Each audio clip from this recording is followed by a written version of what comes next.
Welcome to day 4 of turning a pile of MDF into merry and bright. If you can remember from an earlier video, we experimented with different types of finishes for the external of the lodge, and these were the ones that I came out with. Just to remind you, we have got unfinished walnut. I'm hoping the camera's focusing there for you, but unfinished walnut, gorgeous.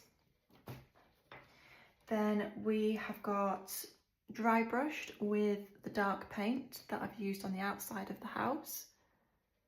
Really hoping that's focusing for you. I really have no idea. Yeah, so that's been dry brushed on, immediately wiped off, and then tea coiled immediately. This one is dry brushed again. I don't know.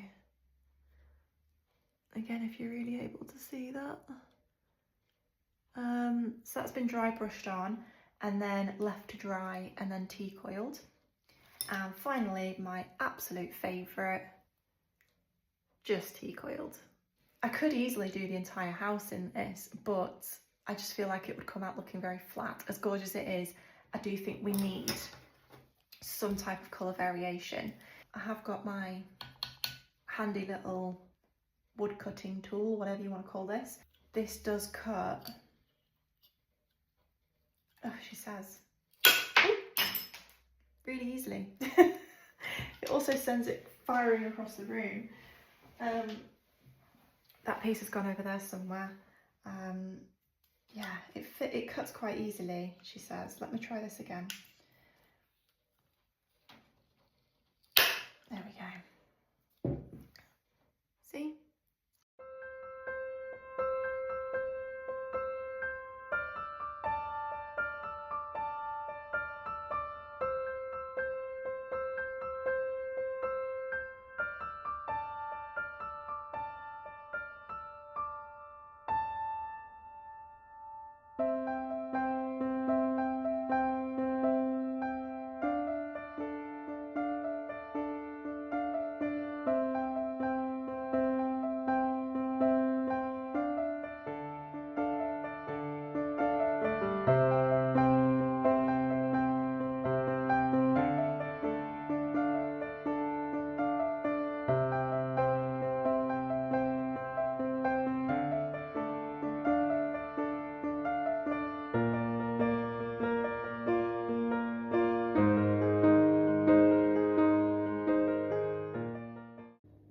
Okay, so that is all of the wood pieces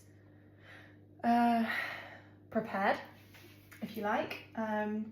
So just here we've got our unfinished natural state walnuts. That's how it all came to me in this pile. Tea coiled, dry brushed and immediately tea coiled, and then lightly dry brushed, dried, tea coiled. Hoping there we have got enough of a natural colour variation to give the log cabin, you know, that natural rustic look. What my plan is, all of these in a pile and just randomly select as I go. I might cut a few to start off with so I can just immediately pick up and glue, but I'm not going for a stripy or patterned look. I really just want to select them at random the best I can.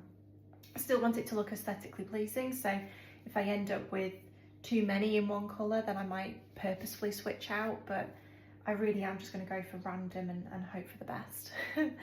The only thing I might do is keep the darker pieces more towards the bottom. I just feel like naturally that's where they would end up, and the lighter pieces, probably I'll try and keep more of them to the front or to one side where in my mind the sun would hit, but we're just not going to overthink it. We're just not going to overthink it. So that's where we're up to. What time are we on? Let's have a look. I've got my laptop here because whilst I was doing that, I have been watching Ava at Bentley House Minis. She's been working on her Beetlejuice house. I mean, this is, I think it's a couple of years ago, 4 years ago now, she filmed that series, but I'm just now watching it. and I've been watching it whilst I've been working on this in the background, and it's kind of making me want to do a Halloween house, but I don't have the funds and I don't have the time and I don't have the space for something like that right now. So we've just got to keep focused on getting my Halloween fix from here, Christmas in August fix from there.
So this is how we're looking. We've got both sides of the front door now complete.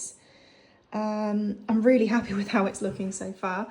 Down the side of the chimney breast is all done as well. I'm really happy with that. Hopefully you agree. But yeah, I'm absolutely over the moon with how that's turning out. So the next part to work on, I've got two options. So I can now either install the vertical wood pieces on the front here, or I can work on the stone for the chimney breast. That's all from me today. Thank you so much for joining me for day 4 of the Claushaus project. Day 5 will be uploaded on Tuesday. I'll see you guys then.